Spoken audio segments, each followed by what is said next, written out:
Hi, my name's Martin Hill. So the biggest fight in British boxing history, maybe. It's all over. Massive punch from Carl Froch. Unbelievable right hand to end the fight. Look, there's nobody in the world going to stand up to a punch like that, let alone George Groves. I mean, fair play to the lad, he tried to get up. He almost looked like it when you wake up in the middle of the night when there's an intruder in the house and you try and get up quickly. You're half asleep, but you're trying to get up. Look, it was a huge punch. End of. So how did I score the fight? Well, the first couple of rounds, completely nothing happened. I mean, it was a bit of a bore draw the first couple of rounds. They were just looking at each other. Third round I gave to Groves. Fourth round I gave to Froch. Fifth round it started to get a bit more exciting, and I think Froch really started to take a bit of control then. I gave the fifth round to Froch. I gave the sixth to Froch. Although Groves caught him a few times, I thought he was the aggressor. And then Groves started getting into the fight again, sort of swung round a bit, and the seventh round I clearly gave to Groves. He looked a bit more lively, and if it hadn't been for the knockdown in the eighth, I was going to give that to Groves. So by the end of the seventh round, Froch was one ahead. If it had gone to the end of the eighth, the fight would have been level for me, and I think most people probably agree it was about level. It was more one either side. It was pretty close, but I still think Froch was the boss in that fight. I didn't really see Groves hurting Froch. Only one punch. He had one kind of left little hook come jab that wobbled Froch a bit. He blinked a bit and he looked a little bit shaken. But I think by the round 4 or 5, Froch knew that Groves wasn't really going to hurt him, and he was already stalking him by that stage. You know, maybe by 7 or 8 he was probably trying to let Groves come to him a little bit and try and catch him that way.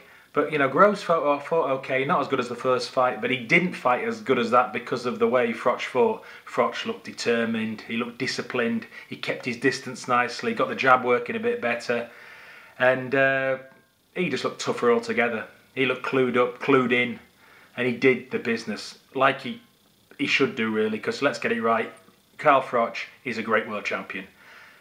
Probably, we're now talking about one of the greatest English world champions of all time. And if you dispute that, well, that's your problem. Groves, I think, has been overhyped a little bit. And I also think the Groves camp and Groves himself and Groves fans and a lot of commentators have been, you know, dishing out a little bit of disrespect to Carl Froch and should have thought a little bit more highly of him. This guy's a great champion. I didn't really expect anything more from Groves or the fans, but I did sort of expect a little bit more from some of the independent people. I mean, Jim Watt made Groves sound like Sugar Ray Leonard. You know, he's a good lad, but he's not that good. So, where do we move on from here? Well, for Froch, he can do what he wants, really. A fight against Andre Ward, I don't think it's going to be the most exciting fight. To be honest, I can see Andre Ward probably beating Froch again. He'd probably frustrate him again and beat him on points. I don't think Andre Ward would stop Froch.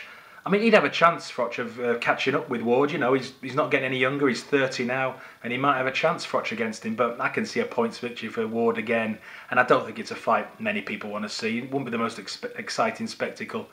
De Gale's hanging around there now. I think that'd be a great fight. I think Froch would put De Gale away no problem in 4 or 5 rounds. But really, when you think about it, it's probably there couldn't be a better moment for Froch to hang up his gloves. I mean, it ain't going to get any bigger than Saturday night.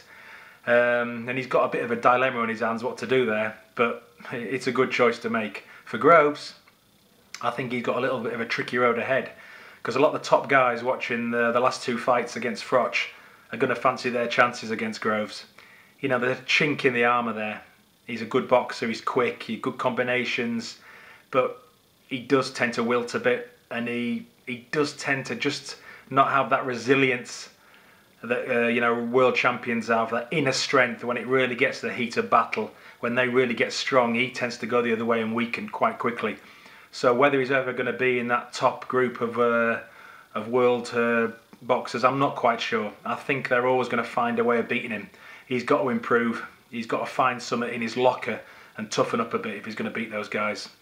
Okay, folks, that's my little points on the fight. Great fight from Carl Froch, great punch. And I think that puts to bed any of the bitterness, the twistiness, the arguments that Groves fans have had over the last few months. Great champion, one of the best English world champions of all time.